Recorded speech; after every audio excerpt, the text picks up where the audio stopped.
BJP जिंदाबाद BJP जिंदाबाद जिंदाबाद जिंदाबाद बीजेपी जिंदाबाद जिंदाबाद जिंदाबाद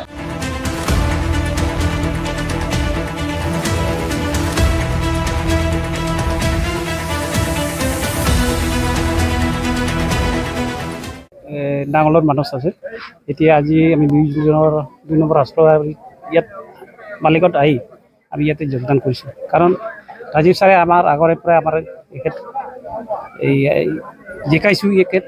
আৰু যেনেকৈ আগতীয়াকৈ কৈ গৈছে যে আমাৰ ভাল বিয়া খবৰটো এখেতে লয় আৰু এতিয়াৰ কাৰণে আমি আজি 2 নম্বৰ ৰাষ্ট্ৰবাৰী যিমানখিনি আমাৰ লগত আছে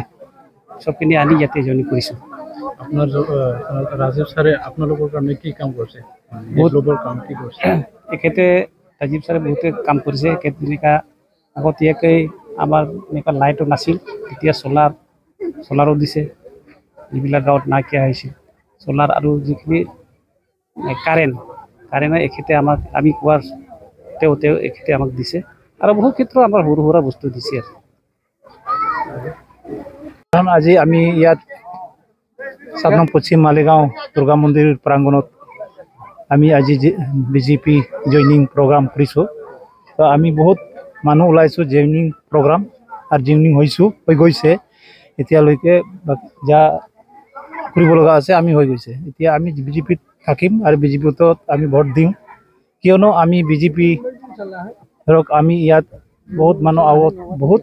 মানে চিন্তাত আছিলোঁ এতিয়া প্ৰায় আমি শান্তিত আছোঁ আমাক 1 নম্বৰত শান্তি লাগে আৰু চৰকাৰৰ পৰা যিখিনি অনুদান পাব আমাৰ বিজেপি চেণ্ট্ৰেলতো বিজেপি অসমতো বিজেপি এই কাৰণে আমি বিজেপিত যোগদান লৈছোঁ আৰু আগতে আপুনি কোনটো দলত আছিল আমি আগত বিপিএফত আছিলোঁ বিপিএফ কিহৰ কাৰণে এৰিলে আপুনি বিপিএফ এতিয়া আমি আগৰ পৰা আমি এই ৰাজীৱ ছাৰে বিপিএফত আছিলোঁ আমি তেওঁক আমি জিকাইছোঁ আৰু আমি ভাল পাওঁ মানুহ ভাল পাওঁ বেছিভাগে আমি ৰাজীৱক ভাল পাওঁ কাৰণ এখেতে আমাৰ কেতিয়াবা গাঁৱতো সোমায় ভাল বিয়া খবৰ লয় সেইকাৰণে আমি ৰাজীৱক বেছি ভাল পাওঁ। আজি মই নিজকে খুবেই আনন্দিত কিয়নো আমাৰ ৱেষ্টমাল প্ৰাইমাৰীৰ অন্তৰ্গত প্ৰত্যেকটা গাঁৱৰ পৰা আমাৰ সন্মানীয় আদিবাসী ভাইসকলে আজি আমাৰ লগত যোগদান কৰিছোঁ টোটেল 250 তেখেতসকলে আজি জইন কৰিছে আমাৰ লগৰ সিনিয়ৰ ব্যক্তি গাঁওবুঢ়া সন্মানীয় গাঁওবুঢ়াসকল আছে আৰু পুৰণা বিপিএফ কৰ্মকৰ্তাসকল আছে চবেই বিপিএফ মানুহ তেখেতসকলে মোক আগতে বিপিএফৰ হৈ বহুত কাম কৰিছিল আজি তেখেতসকলে বিজেপিৰ আদৰ্শ নীতিটো ভাল পায় আজি আমাৰ লগত জইন কৰিছোঁ আশা ৰাখিছোঁ নিশ্চয় চবেই দলে বলে আহিব আৰু আজি আমি 9 নং বনগাঁও মণ্ডল হিচাপে দেখা যায় বিজেপিয়ে আজিৰ দিনত 1 নম্বৰতে আছে আৰু কোনো দল নাই বাকী দলবোৰ চিল্লিবিল্লি হৈ আছে আৰু আজিৰ দিনত আমি বিজেপি দলে আপোনালোকে চবেই গম পায় মিডিয়া বন্ধুসকলে কি কাম কৰিছে কৰা নাই চবেইতো বিজেপি চৰকাৰে কৰিছে আমাৰ যিটো বিটিআৰ অঞ্চল বিটিচি অঞ্চলৰ যিটো আমাৰ দাঙাবাজি হৈছিলে এইটো বিজেপি চৰকাৰ অহাৰ পিছত মাননীয় আমাৰ অসমৰ CM ছাৰ অহাৰ পিছত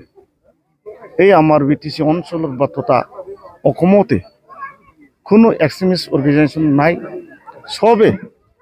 শান্তি চুক্তি কৰিছে এইটো সবে বুজি পাইছে যে আজি আমাৰ বিগত 5 বছৰত আমাৰ বিজেপি চৰকাৰ হোৱাৰ পিছত এই বিটিচি অঞ্চলৰ কোনো দাঙাবাজি হোৱা নাই কোনো বিয়া অঘটন ঘটা নাই সবে ভালদৰে হাট বজাৰ কৰিব পাৰিছে নিজৰ বিজনেছত আগবাঢ়িব পাৰিছে তাৰ কাৰণে আজি এইটো বুজি পেলাই আজি আমাৰ আদিবাসী ভাইসকলে আমাৰ লগত যোগদান কৰিছে অকল আদিবাসী বুলি নহয় বিভিন্ন জনগোষ্ঠীৰ মানুহ আজি আমাৰ লগত জইন কৰি আছো বড়োসকলে হওক ৰাভাই হওক মুছলিমে হওক আৰু আমাৰ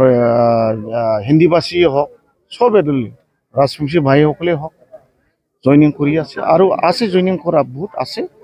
আজিৰ দিনৰ বনগাঁও হিচাপে বিজেপি জিকাটো 100% খাতা বিজেপিৰ ফালৰ পৰা কেইজন কেণ্ডিডেট দিয়া হ'ব? এইটোতো নিশ্চয় আপোনালোকে শুনা পাইছে চাগে, আমাৰ মাননীয় অসমত সভাপতি দিলীপ শইকীয়া ডাঙৰীয়াই নিজে মুখেৰে কৈছে যে আমি BTC অঞ্চলত 40টা সিট আছে, এই 40টাৰ ভিতৰত আমি 38টা কিনিম, কিয়নো বিজেপিয়ে আমাৰ দিলীপ শইকীয়া ডাঙৰীয়াক কৈছে যে আমি সন্মান দিওঁ, যেহেতু আমাৰ হাগ্ৰামা মহলেৰে ছাৰে শিৱ আগতে শিৱ আছিল আৰু আমাৰ মাননীয় প্ৰমোদ ডাঙৰীয়াও শিৱ হৈছিল, তেখেত জায়গাত দুটা আমি নিখিলিম, বাকী 38টাটো খিলিম বুলি ঘোষণা কৰিছে। এই পৰ্যায়টো আজিলৈকে আছে, পিছৰ ৰাজনীতিৰ কথা কি হয় এইটো মই ইমান বিতংভাৱে নাজানো, তাৰমানে মই ইমান ডাঙৰ লিডাৰো নহয়। অহা BTC ইলেকশ্যনত কিন্তু আপোনাক প্ৰত্যাহ্বান জনাব পৰা দল আছে নেকি, UPPL বা BPF? না প্ৰত্যাহ্বানটো হ'বই,